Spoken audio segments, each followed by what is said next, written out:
Bueno, el problema principal es que la medicina no es que he mirado el cuerpo de las mujeres diferente, sino que se ha creído que era igual que el de los hombres y que por lo tanto no había que mirarlo de manera distinta. Con lo cual ha observado o ha intentado tratar y diagnosticar a las mujeres como si fueran o no hombres, o simplemente como si fueran una extensión de lo que les pasa a los hombres. Ahora, había unas excepciones, ¿no? Que era la menstruación. Resulta que a los hombres no les pasaba. Y entonces, ¿qué solución tenía? Pues no estudiarla. Entonces dedicó muy poco tiempo a estudiar este hecho. El embarazo sí, porque había que reproducirse, y el embarazo, en principio, lo importante era el feto y si era masculino, O sea, tampoco dedicarse mucho tiempo a estudiar ni los problemas que el embarazo podía producir a la mujer, ni el parto, qué consecuencias tenía, pues yo qué sé, la depresión posparto o lo que pudiera ocurrir después. O sea, la medicina es androcéntrica desde el principio y esto ha obligado a no estudiar bien lo que eran las diferencias entre mujeres y hombres, y también diferencias sexuales, también diferencias por etnias. Todo lo que es diversidad pues ha costado mucho introducirlo en la medicina. Bueno, convertir en enfermedad un aspecto que es natural en la evolución de un ser humano. Entonces, produces patología cuando medicas cosas que no se tendrían que tratar con medicamentos o con acciones, porque tendrían que seguir un proceso más natural. Pero también atiendes mal cuando no acudes a lo que puede variar la norma o puede producir dolor.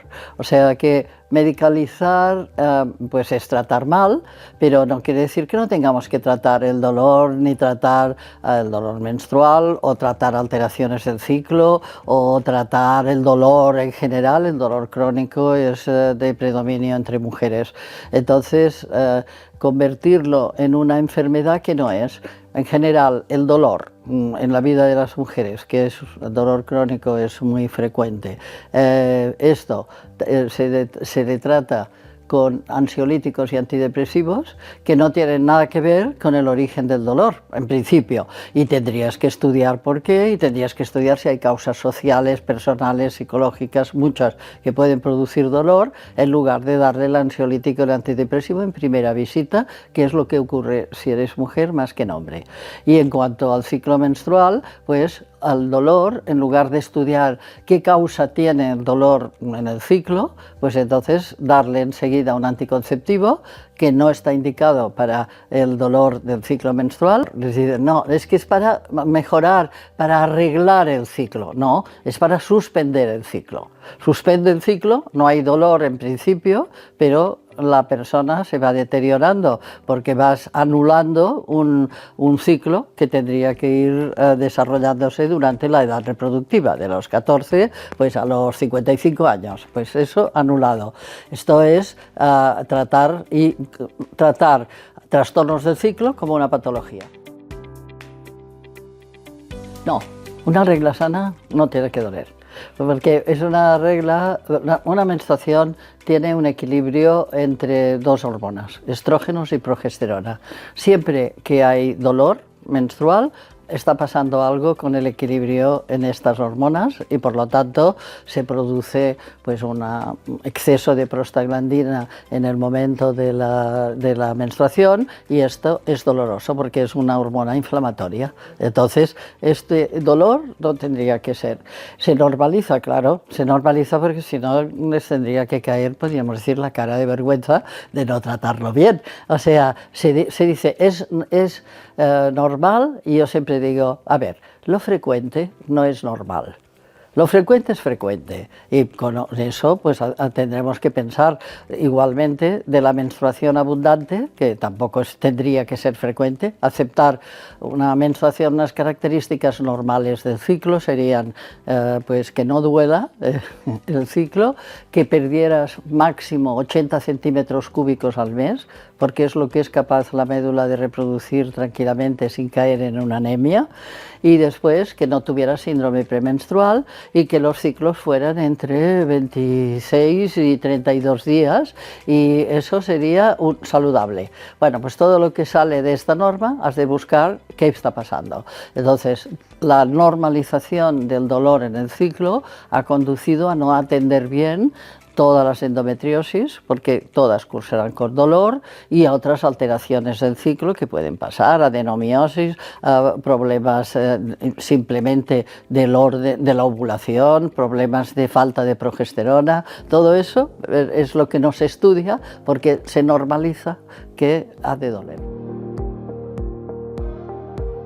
En la práctica clínica cotidiana, el sesgo de género empieza desde cómo atiendes a la persona, si es mujer o hombre, cómo la escuchas y cómo la diagnosticas, qué análisis le pides y qué seguimiento haces de estos análisis, y después qué le prescribes ya en primera visita, porque le prescribes ansiolítico y antidepresivo a lo mínimo que pueda a la medicina, pues en ya sea calculado en un 25%, una cuarta parte de las visitas médicas antes de hacer ninguna prueba. Este es el primer sesgo grande, porque si no se diagnostica bien, no se trata bien. O sea, el primer error de la medicina es relativo a las mujeres, es no diagnosticar bien lo que les pasa. La falta de diagnóstico conduce a la medicalización. Pero hay sesgos aún más sutiles, y es no valorar bien los análisis de laboratorio, confundir lo frecuente con lo normal. Como es muy frecuente que las mujeres en edad reproductiva tengan un hierro bajo, pues entonces los valores de referencia se confunden y se ponen valores de referencia y no de normalidad, con lo cual ya confunden a la mujer y confunden a los profesionales, porque los valores de referencia se refieren a valores de población, no a valores de normalidad. Los valores de normalidad se han de calcular en función de la calidad de vida de las personas. La ferritina es el valor de la reserva de hierro del cuerpo. Los valores de referencia que colocan en cualquier sitio es que puede ser de 10 a 300. Falso.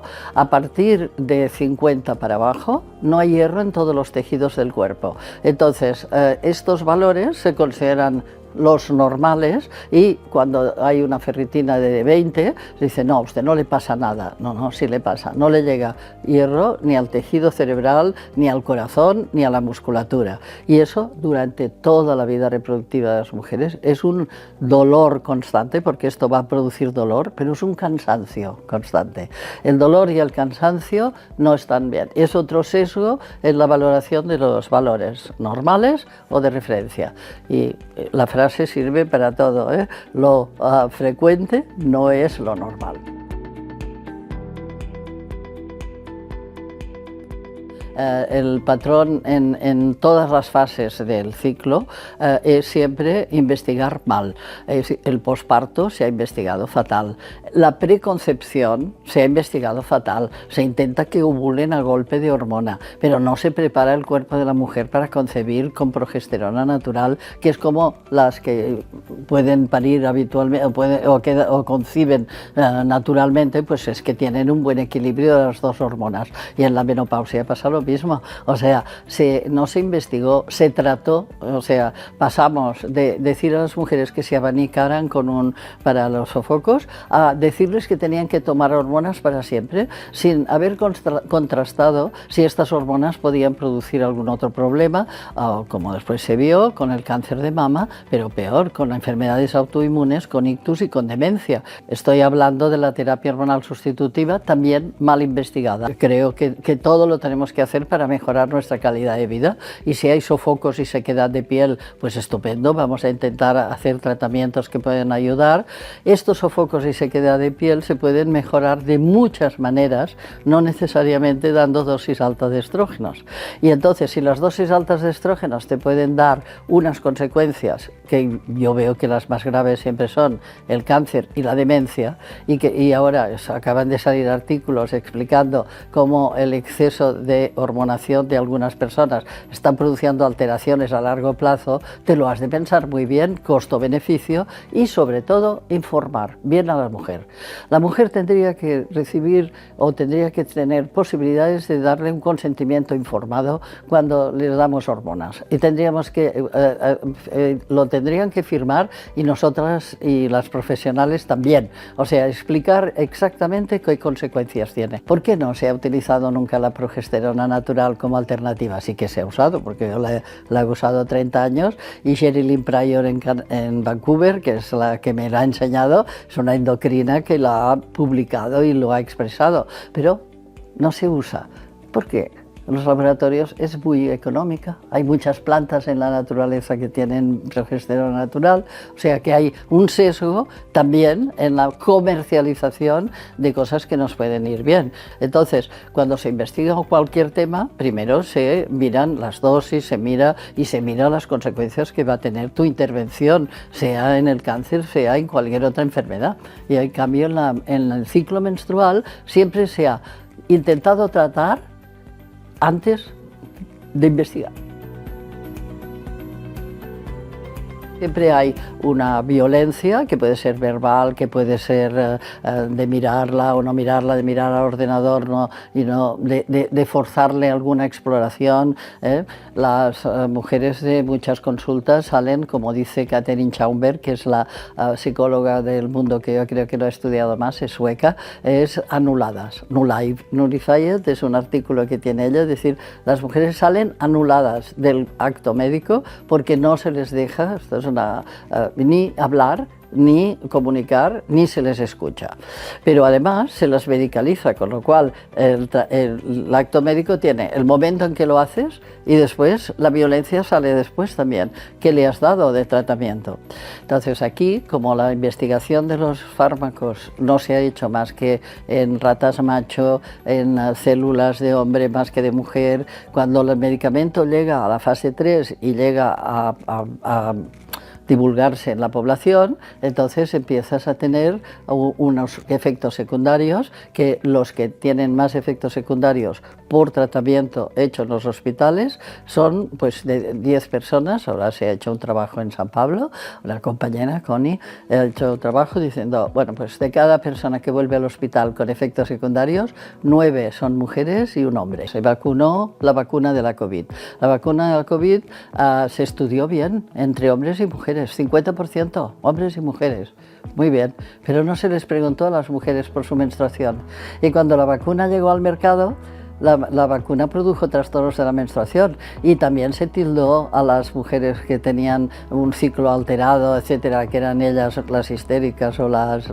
Pues ha resultado que no, que es un efecto negativo de la vacuna porque estresa al cuerpo, y todo estrés que vivas en la primera fase del ciclo no te va a dejar ovular, con lo cual la experiencia práctica que podemos aconsejar ahora a todas nuestras oyentes es que cuando quieras, tengas que vacunarte de algo o hacer alguna cosa muy potente, no lo hagas en primera fase de ciclo, hazlo después, porque si no te va a alterar el ciclo menstrual. La vacunación puso en enseñanza también de que cuando se estudia a mujeres se las ha de estudiar enteras, con todo su cuerpo y sus consecuencias, no solo lo mismo que el hombre. Estamos luchando contra una injusticia crónica.